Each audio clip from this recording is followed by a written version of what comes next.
Hi, I'm Della Rae, founder of DonorsResource.org, and DonorsResource.org is the brainchild of Sisters of the Community that my sister and I started in 2005.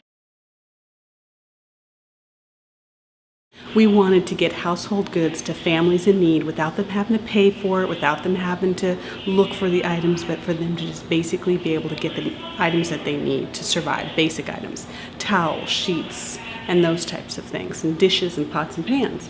So we put together an organization called Sisters of the Community, and within 18 months we distributed over 20,000 items to families in need.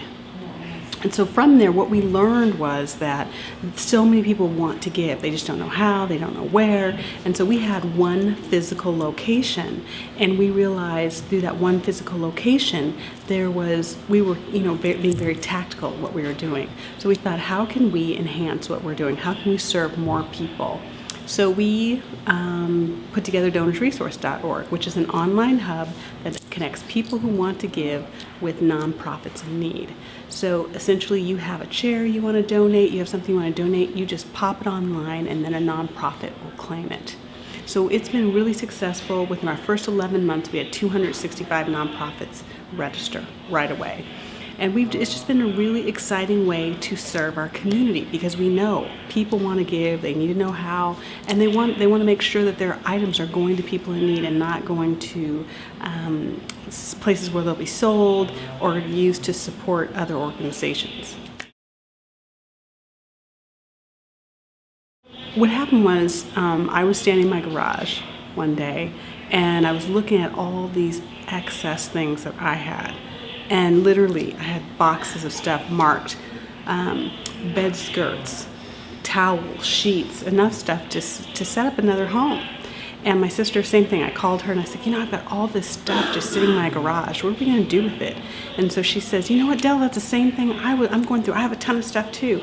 And to go back, my background when I was at the height of my career, I served on an organization called the North Portland Nurse Practitioners Clinic, and I was the president of the board. And I would go into the actual organization to see how things were running, to make sure that the decisions we were making were, that affected the organization. We would actually see what that was. And so I would see the people come in and they were getting their medical needs met, but they'd still say, okay, do you have a coat? Do you have a bed? Do you have sheets? So, saying, oh, I'm going to do something about this, and then finally doing something about it.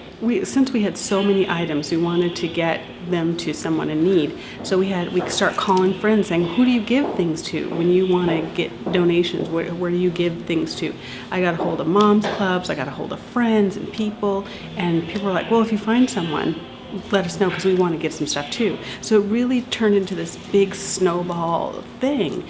And I went back to the organization that I had chaired years before and said, look, we have a ton of stuff we want to give. Do you know of anybody that can use these items?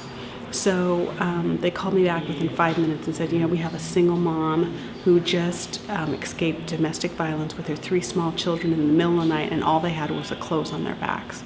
So with the stuff we had, I did a call out to the things that were missing. This mom got here to Oregon and got a home, and we were able to go and totally deck out our house with couches, chairs, toys, toiletries, dishes, pots and pans. And when my sister and I left, we said, this is what we need to do, right?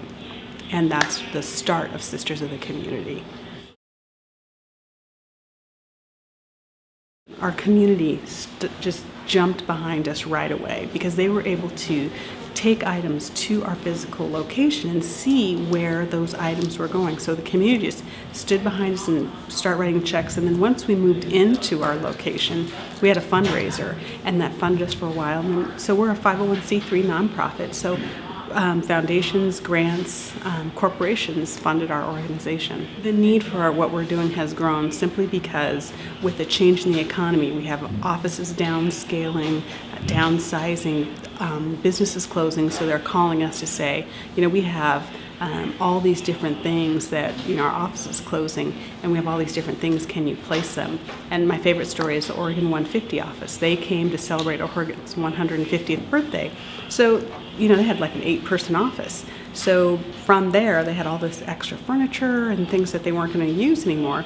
So we were able to call in nonprofits and clean out their entire office in one day.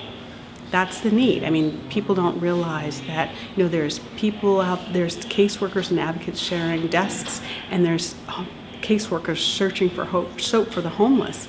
And so being able to close that gap and get people to give and the nonprofits receive, it's amazing. So nonprofits are able to do what meet their mission. So if their mission is to help someone find housing, they can do that, and they're not scrounging around for supplies that they need to keep their doors open. When we first launched Donors Resource, I said, okay, because we had our attorney check it out to make sure that no one else is doing it, because we did not want to recreate the wheel and double up on efforts, whatnot. So, Nation's conduit for in-kind donations, period. Yeah. How do you make it happen? Well, just through serving Oregon so well, and we have partnerships like Hands On Portland that are nationwide, and United Way that are nationwide, and partnering up with those organizations, we'll absolutely be able to do it. No questions. No questions. We had a children's school, Montessori school in Southwest Portland. They got central air, and they had 7 window units, air conditioning units. So those units were going to go into the landfill or just sit somewhere.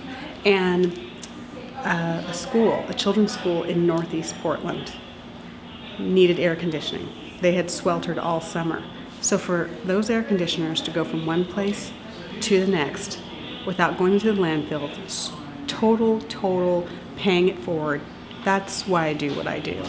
Don't give up, and there's so many different ways you can serve your community. There's so many ways to get involved, and there's answers out there if you just take 2 seconds and just find your niche and what it is you want to do. Of course, it's that thing that we all hear in the back of our heads. Oh, someday I'm going to give back. I'm going to do something about this. And when I was serving on the North Portland Nurse Practitioners Board, and I said, oh yeah, someday I'm going to do something about this, I had no idea it meant this.